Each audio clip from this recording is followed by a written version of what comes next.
Hi guys, last video में मैंने आपको क्वांट रिलेटेड पूरा बता दिया था कि अभी एंड के टाइम पे आप क्वांट में अपने कैसे मार्क्स बूस्ट कर सकते हो। जीए के ऊपर ऑलरेडी मैं बना चुकी हूँ। रीजनिंग मोर और लेस सबसे हो जाता है। स्टिल अगर आपको रीजनिंग की भी वीडियो लगे तो आप मुझे कमेंट कर देना।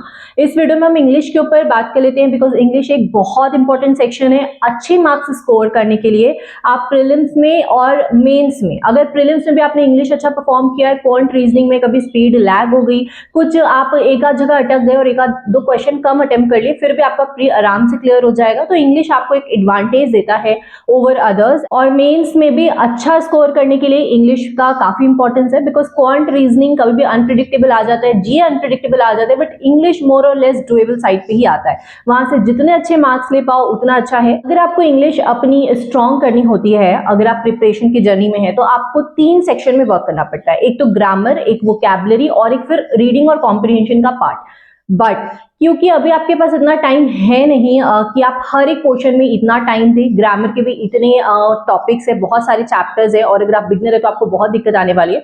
इसलिए इस वीडियो में मैं आपको जो पॉइंटर्स बता रही हूँ उसका प्लीज ध्यान रखो। मैंने कई बार इंग्लिश में बहुत अच्छे मार्क्स स्कोर किए हैं। अपने एसबीआई क्लर्क के एग्जाम में भी मैं 32 मार्क्स का बना के आई थी, अबव 95% एक्यूरेसी, क्योंकि मैं मॉक्स जब लगाती थी तभी मेरी इतनी प्रैक्टिस हो गई थी कि मेरी अच्छी खासी एक्यूरेसी मैं मेंटेन करना सीख गई थी। और एक्यूरेसी बहुत मैटर करती है अगर आपको अच्छा स्कोर करना है। आप फालतू के बस टिक लगाए जा रहे हो और गलत सलत नेगेटिव मार्क्स ले रहे हो तो वो आपका लॉस है। बेटर कि कम टिक करो बट एक्यूरेटली टिक करो। तो अभी मैं आपको बताती हूँ कि अभी आपको एंड में किन चीजों का ध्यान देना है। सिर्फ इन्हीं चीजों को आप रिलीजियसली करो जब तक एग्जाम नहीं होता, एंड ट्रस्ट मी, आप खुद देख लेना आपके मार्क्स कितने बूस्ट हो जाएंगे इंग्लिश में। अभी जहां भी लाइक कर रहे हो 10 to 15 मार्क्स इजीली आप अप देखने वाले हो अपना। बैंक एग्जाम्स में जो इंग्लिश आती है सिर्फ और सिर्फ रीडिंग ओरिएंटेड आती है। आप जितनी ज्यादा रीडिंग करेंगे उतना आपके लिए अच्छा रहेगा, उतनी ज्यादा आपकी अंडरस्टैंडिंग बिल्ड होती जाएगी। और बैंक एग्जाम का जो इंग्लिश का पेपर है उसमें अलग से वोकैब के क्वेश्चंस, अलग से ग्रामर के क्वेश्चंस, ये बहुत कम आते हैं comparative to other government exams जो वनडे एग्जाम्स होते हैं। तो बैंक एग्जाम्स में आपका सिर्फ अंडरस्टैंडिंग बेस पे होता है। अंडरस्टैंडिंग विद टाइम बिल्ड होती है, तो आपको रीडिंग करना है as much as you can. और आप जितनी रीडिंग करोगे, रीडिंग आप कहां कहां से करोगे, आप एडिटोरियल्स कर सकते हो। बहुत लोगों को एडिटोरियल अभी तक नहीं कर रहे हैं, तो अभी एंड में मैं ये नहीं बोलूंगी कि जाके अभी से एडिटोरियल करना स्टार्ट कर दो। ऑल्दो अगर आप कर सकते हो तो अच्छा है, क्योंकि उसका लेवल काफी हाईफाई होता है एडिटोरियल का। और अगर आप वो लेवल की इंग्लिश समझ पा रहे हो, मतलब आप इजीली अपना एग्जाम अच्छे से दे आओगे।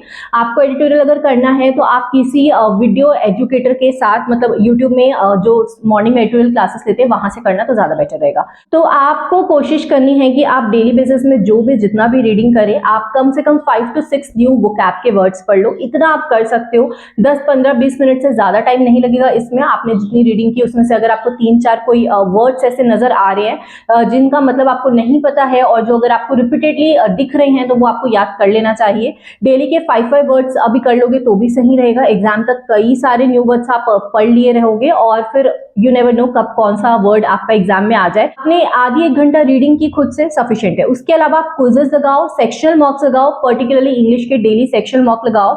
और ऐसा कर करके आप पढ़ोगे तो जाके आपकी इंग्लिश ज्यादा बिल्ड होगी, क्योंकि प्रेशर में आपका माइंड अंडरस्टैंड कर पा रहा है कि नहीं क्या लिखा है। क्योंकि जनरली यही होता है, जब हम एकदम प्रेशराइज्ड होते हैं और वहां पे क्या लिखा होता है कुछ समझ में नहीं आ रहा होता है। हम पढ़ तो रहे होते हैं, सब एंड भी आ जाता है पैसेज का, बट कुछ समझ नहीं आता कि वो पैसेज में क्या बोला है। तो ये इसलिए होता है क्योंकि आपने अपने माइंड को ट्रेन नहीं किया है कि वो प्रेशर में चीजों को समझ पाए, प्रेशर में भी अंडरस्टैंड कर पाए कि क्या लिखा है पैसेज में। तो आपको ये क्विज़ेस से और सेक्शन मॉक से बिल्ड होगा। अगेन मैं बोल रही हूँ, आप स्मार्ट कीड़ा के मॉक्स यूज करो। उनका लेवल देखोगे तो उनका लेवल काफी अच्छा है, और अगर आप उस लेवल की प्रैक्टिस करके जाओगे तो आपका एग्जाम इजीली क्लियर हो जाएगा। मैंने लास्ट वीडियो में भी बोला था कि अगर आपको क्वांट के सेक्शन लगाने आप स्मार्ट कीड़ा के लगाओ।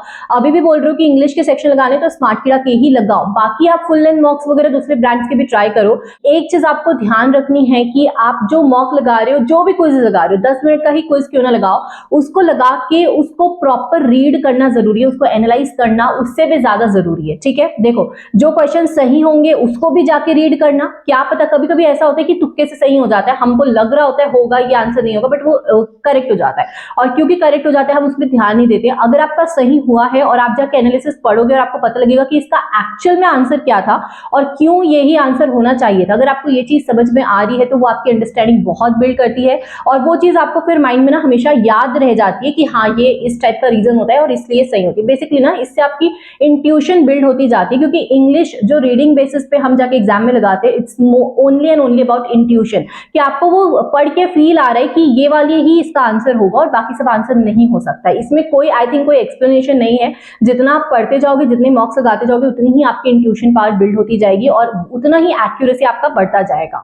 और एक चीज कि आपको ग्रामर के देखो प्रीलिम्स में आपको 5 क्वेश्चंस मिलेंगे ग्रामर के, जिसमें से 2 या 3 क्वेश्चन तो वेरी डुएबल होंगे और वो सिर्फ और सिर्फ सब्जेक्ट वर्ब एग्रीमेंट के बेसिस पे होगा और टेंसेस के बेसिस पे होगा। तो बेसिकली मैं ये बोलना चाह रही हूँ कि आप ग्रामर के 2 टॉपिक्स तो बिल्कुल मत छोड़ना, सब्जेक्ट वर्ब एग्रीमेंट सीख लो अगर नहीं आता तो, और टेंसेस। टेंस पहचानना तो बहुत ईजी है। आधा सेंटेंस आपको पास्ट में कुछ लिखा होगा, आधा सेंटेंस फ्यूचर में लिखा होगा या प्रेजेंट में लिखा होगा, तो आपको समझ में आ जाएगा कि ये टेंस मैच नहीं कर रहा। हम हिंदी में भी बोलते हैं तो हम पास्ट की चीजों को पास्ट में बोलते हैं और फ्यूचर की चीजों को फ्यूचर का ही सेंटेंस में बोलते, राइट। तो अगर कुछ भी उसमें गड़बड़ हो तो वो समझ में आ जाती है। वैसा ही इंग्लिश का भी सेम आपको समझ में आ जाएगा कि ये प्रेजेंट की बात हो रही है, पास्ट की या फ्यूचर की, और बहुत इजी है टेंस पहचानना। टेंस तो कर लेना। और सब्जेक्ट वर्ब अग्रीमेंट भी काफी इजी टॉपिक है। ये दोनों टॉपिक एक्चुअल में बहुत इजी भी है और प्रीलिम्स में तो आपको 3 क्वेश्चन लगभग इसी के मिल जाएंगे। मेंस में भी आपके जितने भी क्वेश्चन आते हैं 3 to 4 क्वेश्चंस आपको ये टॉपिक से मिल जाएंगे, बिकॉज ये one of the important topics में से है। तो आप ये 2 टॉपिक्स कर लेना, इसे मत छोड़ना। सबके बाद लास्ट में आप जब भी मॉक दोगे, जब भी सेक्शन मॉक लगाओगे, आपको इस चीज का ध्यान रखना है कि आपके पेपर को अटेम्प्ट करने की स्ट्रैटेजी क्या है। सबसे पहले पेपर खुलते ही जितने भी लॉन्ग वाले क्वेश्चन दिखे, जो भी टाइम टेकिंग क्वेश्चन दिखे, रीडिंग कॉम्प्रीहेंशन दिखे, पैराजंबल दिखे, सबको मार्क पर रिव्यू करते जाओ, आगे बढ़ते जाओ। 1 लाइनर वाले क्वेश्चंस को पहले पढ़ो, उसको पहले पिक करके पहले आंसर टिक करो। इससे होगा ये कि आपके पहले तो बहुत सारे क्वेश्चंस अटेम्प्ट हो जाएंगे, तो आपका कॉन्फिडेंस बूस्ट होगा कि काफी मैंने अटेम्प्ट कर लिया, थोड़े बचे हैं, उसको आप बाद में करो, ठीक है। ऑल्सो रीडिंग कॉम्प्रीहेंशन में आपको सफिशिएंट टाइम चाहिए होता है। अब आप पहले बाकी सारा मिसलेनियस कर लियो तो बाद में आप सफिशिएंट टाइम देके उसको बना सकते हो। स्टार्टिंग में ही पूरा टाइम उसे दे दिया और पूरे 20-25 मिनट आपके वहीं लग गए, तो फिर बाद में आप बाकी कुछ बना नहीं पाओगे। ऑल्सो एक चीज होती है कि जब आप 1 लाइनर्स वाले क्वेश्चन बना के टिक लगा देती हो, तो उसमें क्या है ना, थोड़ी सी अंडरस्टैंडिंग, थोड़ा फ्लो बन जाता है पढ़ते पढ़ते। उसके बाद जब आप रीडिंग कॉम्प्रीहेंशन बाद में एंड में आके पढ़ते हो, तो होता है ये कि आप बहुत इजीली समझ पाते हो। अचानक से आप उठ के एकदम इतना बड़ा पैसेज पेपर खुलते ही पढ़ने लग गए तो थोड़ा सा माइंड कनेक्ट नहीं कर पाता। लेकिन 1 लाइनर वाले क्वेश्चन आप बना के बाद में आप जब जाओगे उस पे, तो आपको इजीली वो डुएबल लगेगा।